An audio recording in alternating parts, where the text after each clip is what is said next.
চরম নিষ্ঠুরতা, মধ্যযুগীয় বর্বরতাকে হার মানিয়ে যে শাসন ছিল, সেই শাসনে একটা লাইট ছিল।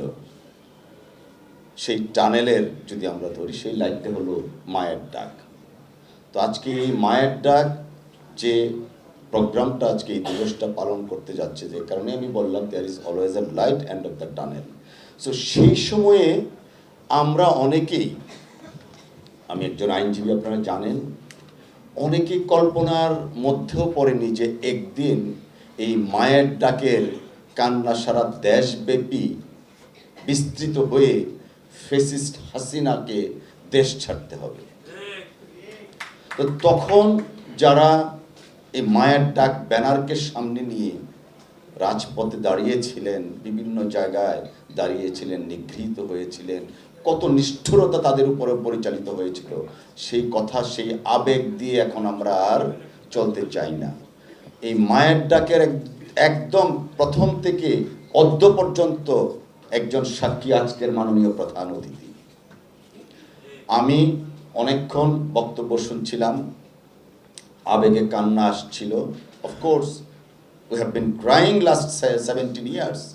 এখন কান্নার সময় নয়, এখন আমাদের অধিকার আদায়ের সময়, এখন ন্যায় বিচার পাওয়ার সময়, এখন রাষ্ট্রীয় স্বীকৃতি আদায় করার সময়। আমি জাস্ট একটা দুইটা সেন্টেন্স বলে আমি আমার বক্তব্য শেষ করব। আজান পড়বে, মাননীয় প্রধান অতিথি বক্তব্য রাখবেন। আমাদের human rights, national human rights commission, তাকে শক্তিশালী করতে হবে। কেন? যেন ভবিষ্যতে আর মায়ের ডাককে আবার নতুন করে না দাঁড়াতে হয়। আজকে পার্লামেন্টে আমরা এমপি নির্বাচিত হওয়ার পরে, ডেপুটি স্পিকার হওয়ার পরে, আমি আমার প্রথম ভাষণে বলেছিলাম এই সংসদ মজলুমের সংসদ। ফাঁসির মঞ্চের আসামিরা এই সংসদে আছেন, আয়নাগরের যারা ছিলেন তারা এই সংসদে আছেন, গুম হওয়া ব্যক্তিগণ এই সংসদে আছেন। এই মজলুমের সংসদে দাঁড়িয়ে আছি আমরা। এখনো আমি একই কথা বলবো।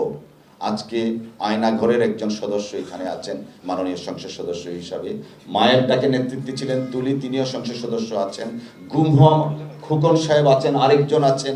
এই যে সংসদ, এই সংসদে এই গুম পরিবার, ক্রসফায়ারে যাওয়া পরিবারগুলোর জন্য একটা স্পেশাল সংসদীয় কমিটি গঠন করা হতে পারে, করা যেতে পারে। আমার মনে হয় যারা ভিকটিম আছেন এবং মেম্বার অফ পার্লামেন্ট আছেন, তারা অফকোর্স অন্যান্য মেম্বার অফ পার্লামেন্টের সাথে কথা বলে সংসদে একটা সংসদীয় স্পেশাল কমিটি করতে হবে। কেন?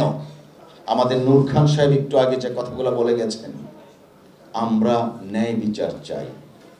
ন্যায় বিচার সুনিশ্চিত করার জন্য ট্রাইব্যুনালের সংখ্যা বাড়ানোর দাবি আসছে, বাজেট বাড়ানোর দাবি আসছে। প্রত্যেকটা জিনিসকেই আমরা কিন্তু মনে রাখতে হবে, এই বর্তমান সরকার এই গুম, হত্যা, নির্যাতন, ক্রসফায়ারের উপর দাঁড়িয়ে এই সংসদ, এই সরকার। অতএব এই সরকারের দায়িত্ব হচ্ছে সর্বাগ্রে এই সমস্ত বিষয়গুলোকে প্রাধান্য দিয়ে রাষ্ট্র পরিচালনা করা। ডেমোক্রেসির বিউটি হচ্ছে একজন নীতির সাথে বিরোধিতা করবে। অফকোর্স পার্লামেন্টারি ফর্ম অফ গভর্নমেন্টে, পার্লামেন্টে যারা ক্রিয়াশীল রাজনৈতিক দল আছেন, তাদের মধ্যে নীতির প্রশ্নে, রাষ্ট্র পরিচালনার প্রশ্নে কনস্ট্রাকটিভ ক্রিটিসিজম থাকবে, বিতর্ক থাকবে। বাট আমি একটা আহ্বান জানাবো, ফ্যাসিস্টের বিরুদ্ধে আপনাদের সকলকে ঐক্যবদ্ধ থাকতে হবে ইনশাআল্লাহ। কারণ বাংলাদেশ যেন আবারও কখনো কোনো সময়ে ফ্যাসিস্টের মুখোমুখি হতে না হয়, সেই জন্য সবাইকে আমরা ঐক্যবদ্ধভাবে কাজ করব। আল্লাহ হাফেজ। বাংলাদেশ জিন্দাবাদ। আসসালামু আলাইকুম।